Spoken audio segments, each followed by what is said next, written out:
Jarðskjálftar. Hvað er jarðskjálftar? Snögg losun á orku jarðskorpu sem veldur titringi. Hugsa eins og við bara hendina og nutta einhverjum. Það er hvernig það gerist og stundum togast það líka bara í sundur. Flekar skorpu og spenna. Flekar sveigast hægt og spenna safnast upp. Og hvenær hún losnast, þá kemur jarðskjálftar. Og svo 7 plötur eins og sér við hérna á myndinni hérna, getur tjekkið, eins og Íslandi á milli Norður-Ameríku-plötuna og Eurasia-plötuna. Skjálftbylgjur. Það er primary-bylgjur og seinni bylgjur breiða út orkuna hvenær það losnar. Það getur verið frá mentólið af jörðinni, átukvörð og innri. Jarðskjálftar á Íslandi. Eurasia-platan og Ameríku-platan um Ísland og hérna er besta myndin sem ég fann af því. Þetta bara sýnir hvernig það fer hérna gegnum Ísland. Ég er svo ekki með myndaðir sem sýnir jarðskjálftana. Og öryggið. Það undirborð, handur sér fastum eða fyrir gluggum. Þá myndi ég fengja þessu myndir svo hérna, drop, cover, setja hendina yfir hansinn svo venda hausinn líka og finna eitthvað eins og borð eða stól fyrir undir. Og núna Chernobyl og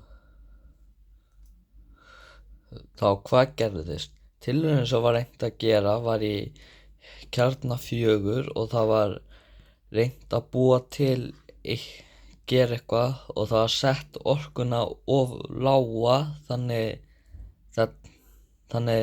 það var allt tjúlaðist og það teki allar til að stjórna kjarnanum úr og það var búið að slökkva öllum ráðstöfunum. Það er allt sem var gert rátt og hérna myndi þetta er kjarninn fyrir slysið og síðan er hérna eftir slysið þetta er bara kjarnorka, það sést því að á myndinni og síðan afleiðingar náttúrunni það eru stökkbreytingar eins og sést hér þetta og þetta gerist í öllu þessu svæði sem er hér. Það eru helstu stökkbreytingarnar og það er slæmt út af því að það hefur áhrif á dýrin sem eru þarna og afkvæmi þeirra.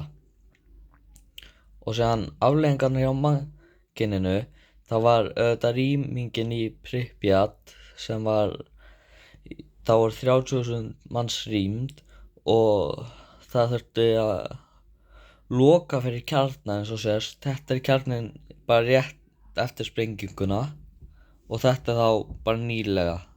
Það sést að þetta hérna út í enda er númer 4 og síðan er eitt annað sem gerðist nokkru seinna. Það var vatnslaug undir fyrir gamalt úran og eitthvað sem notaði kjarnorku og það var næstu búin að koma kjarnorka í það og ef það hefði komist í það þá hefði komið önnur sprenging sem myndi vera miklu stærri og þá myndi París, þá myndi öll Evrópa ekki vera hægt að vera í næstu 300 ár. Þannig að þetta 3 menn að fara þangað til að skrúfa fyrir til að tæma laugina. Og já, takk fyrir okkur.